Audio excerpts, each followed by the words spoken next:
Good morning. I'm torn on whether to, I should have printed this in a bigger font.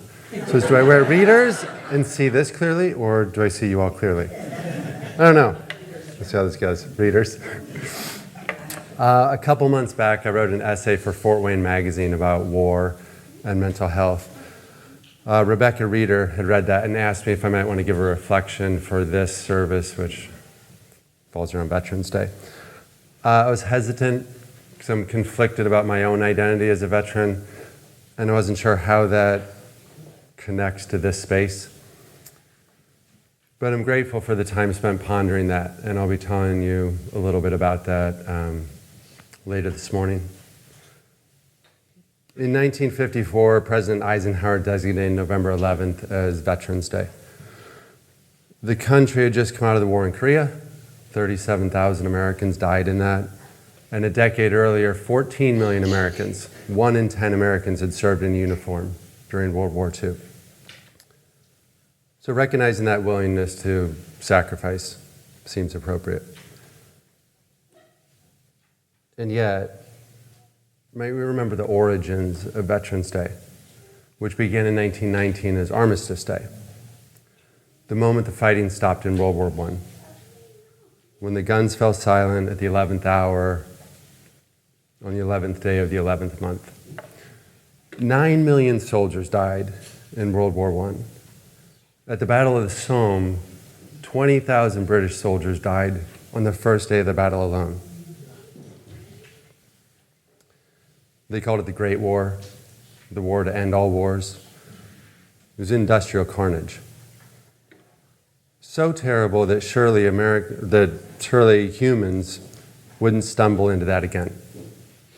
And yet we have, over and over and over. It's worthy and appropriate for a country to honor its veterans, to recognize what the few go off and do at the bidding of the many. But there's something in that speaks to me of inevitability. Of course, this will continue to happen. Of course, there will be more veterans, more damage and death. Maybe so.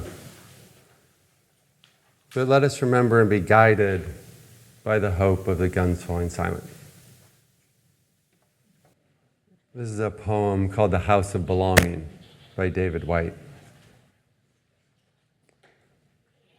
I awoke this morning in the gold light, turning this way and that, thinking for a moment it was one day like any other. But the veil had gone from my darkened heart, and I thought, it must have been the quiet candlelight that filled my room. It must have been the first easy rhythm with which I breathed myself to sleep. It must have been the prayer I said, speaking to the otherness of the night. And I thought, this is the good day you could meet your love. This is the gray day someone close to you could die. This is the day you realize how easily the thread is broken between this world and the next.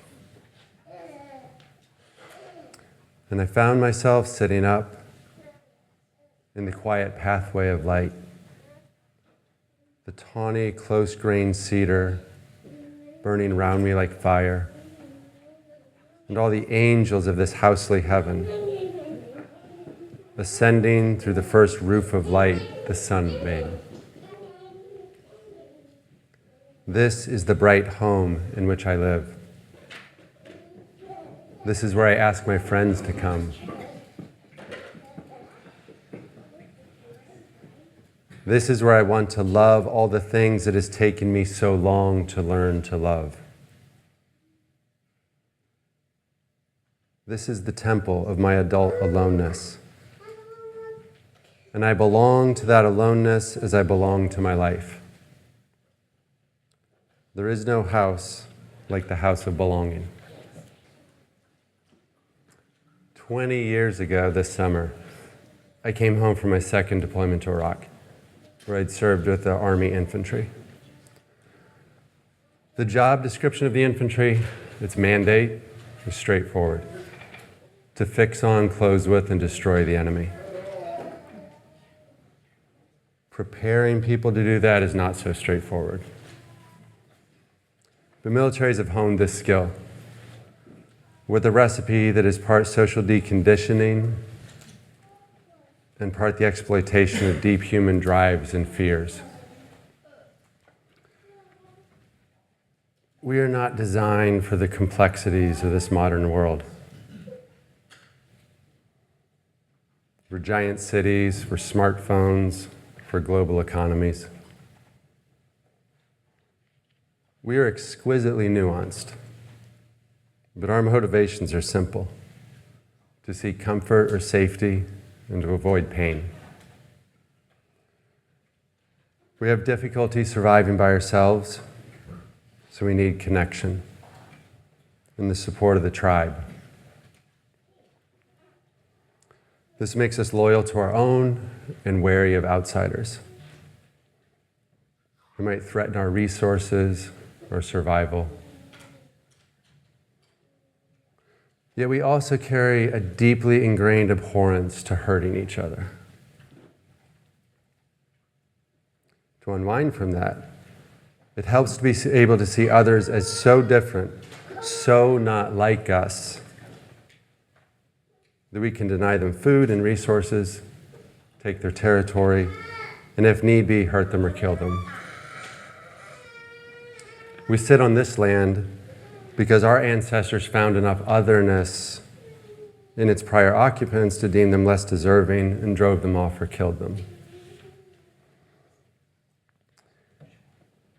In the Army, I learned an extreme version of othering. Seeing someone as so different from me, so separate, that I could disregard the abhorrence to hurting another if need be. That I could see a human as a target. In training, we shot at targets over and over and over again until it became reflexive. Our bodies bypassing the internal resistance. And at the same time, the training exploited the desire to belong, to protect our own, to see someone who wore the same uniform as me as an extension of myself, so much so that I'd sacrifice my life for them. Us and them, right and wrong, good and evil. Simple binaries that crumble under thoughtful reflection, but can offer powerful tools of justification for acts driven by fear. When I returned home from the war, people welcomed me home, family, friends, strangers.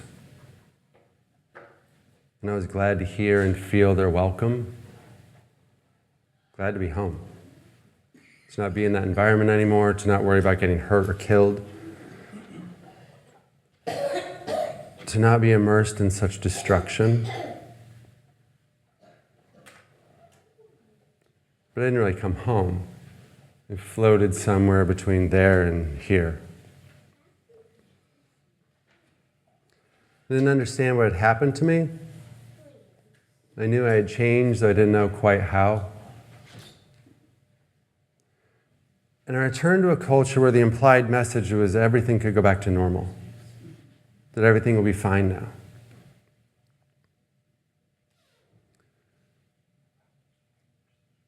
But I came to see in time that the place to which I was coming back was the same place that sent me there. So things returning to normal didn't mean things were fine.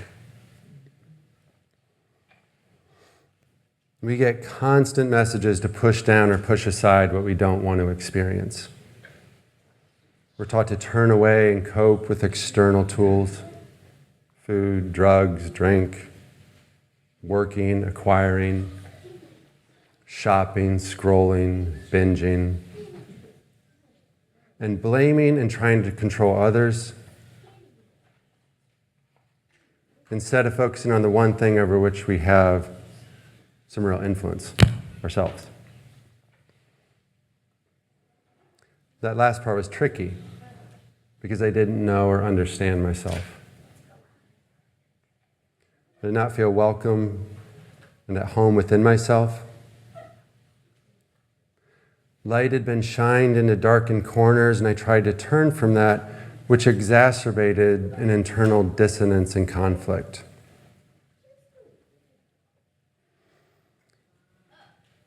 My journey over the past decade or so has been an exploration of my internal landscapes and how I fit into the world around me.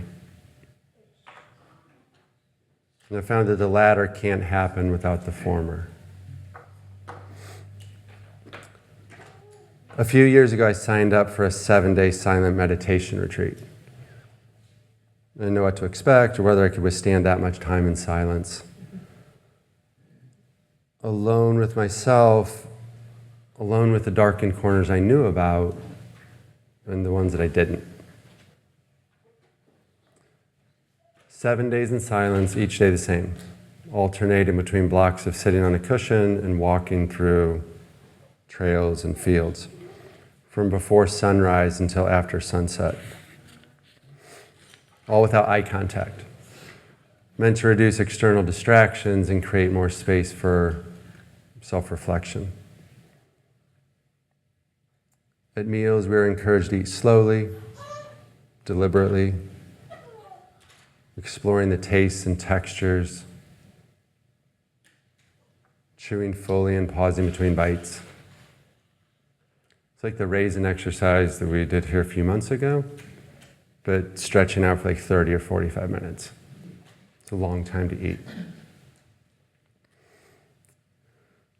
On a silent retreat, the volume turns down on everything else, the distractions and the background noise. So you notice what comes up. The patterns of the mind, the defenses, shining light on those places which in our daily lives can be so easy to avoid and turn away from. This was intense and jarring. And it quickly became apparent to me that I had been in this position before, though in a very different way, a very different kind of social deconditioning. For the first month of basic training, we couldn't speak during meals. We ate what we were given. If we looked up from our trays or made eye contact with anyone, the drill sergeants ordered us out of the chow hall, even if we just sat down. So we learned very quickly, sit, eat, the exact opposite of the mindful eating. We spend a minute or two shoveling food. Throughout all of basic training, we received a steady message. We'll tell you what to think and how to act. You'll care about what we tell you to care about. You want to feel something? Feel loyalty, feel duty, feel power, feel aggression, feel anger. Protect your own, crush your enemy. This othering is essential to create enough distance that we could regard another human being as a target. I didn't understand the extent or the price of this othering until years later. And it doesn't just happen in war. Far from it. Read the news today.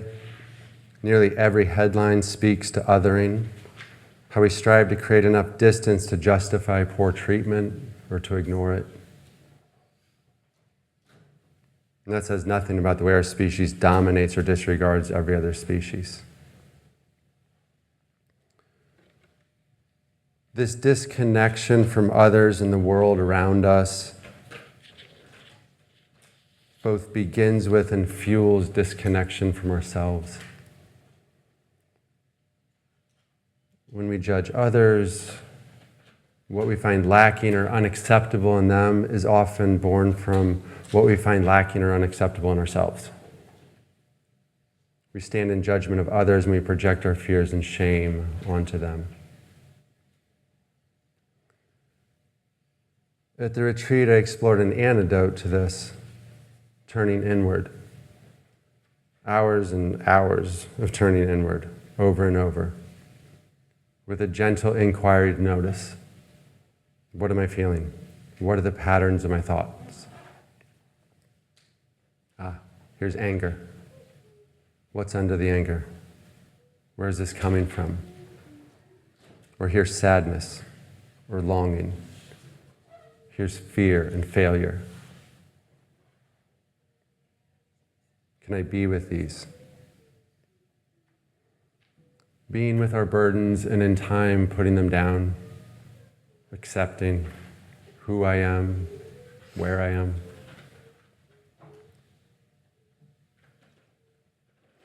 We welcome veterans home from the battlefield and from hardship.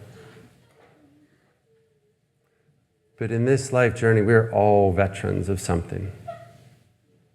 The moments that deeply shape how we come to see ourselves, difficult things we've been through. Maybe it's abuse or neglect or loss, oppression or isolation, or confusion about how to survive in this world.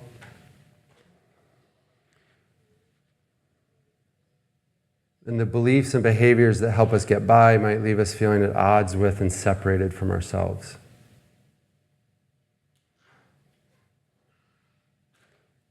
We come to know ourselves, to know our own dark territories along with the light. We can regard ourselves with curiosity and compassion. And this can change the way we're in relationship with others. The less I judge myself, the less I judge others. The more I understand and accept myself, the more I can accept others. I'm coming home to myself.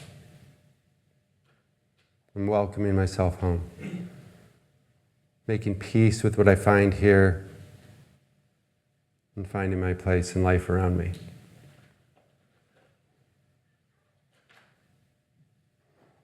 May we all welcome ourselves home.